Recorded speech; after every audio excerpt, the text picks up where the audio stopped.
Post-apocalyptic society. There are many subgenres of post-apocalyptic society, from nuclear war to natural disasters or act of God, global warming, end of days or supernatural events, bioterrorism or infectious pandemics, including the all-popular zombie attacks.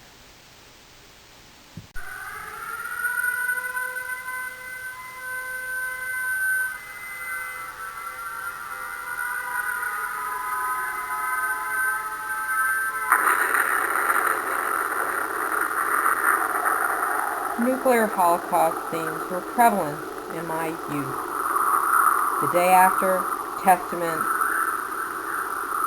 more recently, series like Jericho, were trying to prevent man from repeating the past of Hiroshima and Nagasaki and destroying his future. Natural disaster themes were more prevalent in my generational time, although old films like When Worlds Collide began the concept, famous George Pal films. Man was expressing his fears through cinema.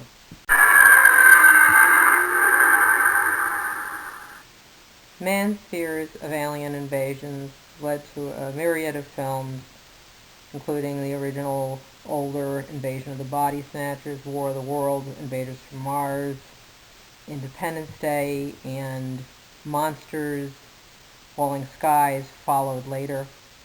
And there were numerous films about end of days, surrounded somewhat by the fear of the Mayan calendar 2012, and man's fears too of global warming set out a number of concepts out there as well, especially for The Day After Tomorrow.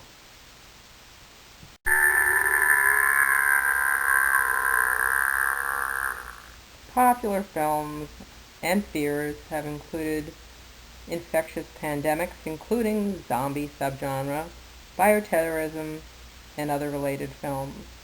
Some of them have involved humor, and some of them have been just as good as the originals that they're based on.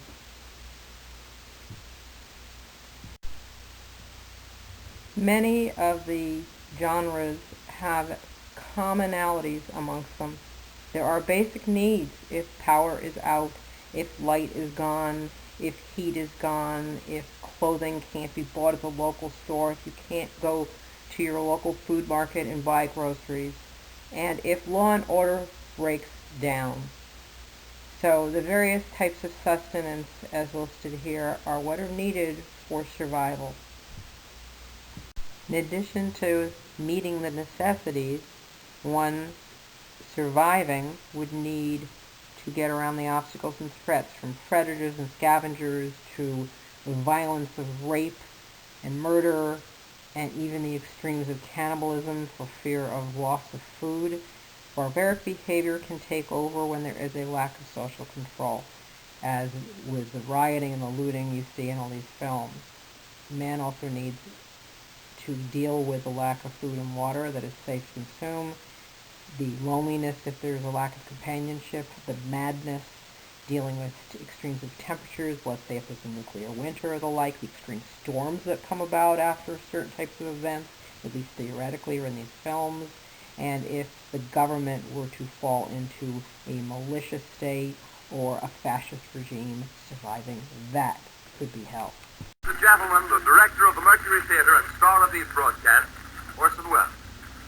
We know now that in the early years of the 20th century, this world was being watched closely by intelligences greater than man's, yet as mortal as his own. We know now that as human beings busied themselves about their various concerns, they were scrutinized and studied, perhaps almost as narrowly as a man with a microscope might scrutinize the transient creatures that swarm and multiply in a drop of water. With infinite complacence, people went to and fro over the earth about their little affairs, serene in the assurance of their dominion over this small, spinning fragment of solar driftwood. Seeking a friend for the end of the world follows Dodge and his neighbor Penny in his quest to find his long-lost love, and in the process he finds it was there all along. Along the way, you see the classic phenomena you will see of rioting and violence and looting and destruction and anger and fear and everything from suicide to indiscriminate use of drugs and common household substances and drugs where you never would see it before, like a party, like in a restaurant, and sex no longer has a price tag. So it's indiscriminate and in public. And overall, people seek the comfort of a friend so that they're not alone when they die, which I think is man's greatest fear. Graduate student Ish is protected by a snake bite when much of the world around him is being destroyed by an infection. A pandemic is looming. He has no knowledge of that until he tries to find life and finds very little left. Vermin, insects, animals try to take over in hordes, while he tries to find supplies and find others that he finds are similar to himself to build a future. And he finds Princess, the dog, along the way, finds his future wife, has children, grandchildren, sets them about with the tools of education and the like to rebuild their future. What appeals to me about post-apocalyptic films, or films leading up to them, is the survivorship concept. I think of myself as a survivor through and through, and I like seeing somebody working out in their mind how to get from A to B successfully. So I see them as typically a positive message. It's hard to believe that the modern films and television shows depicting zombies, which are many,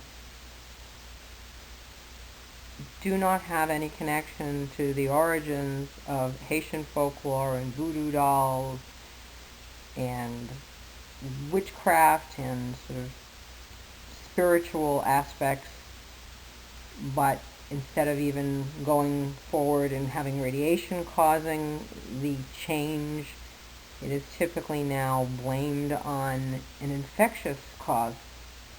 So things have come quite a ways since the origins.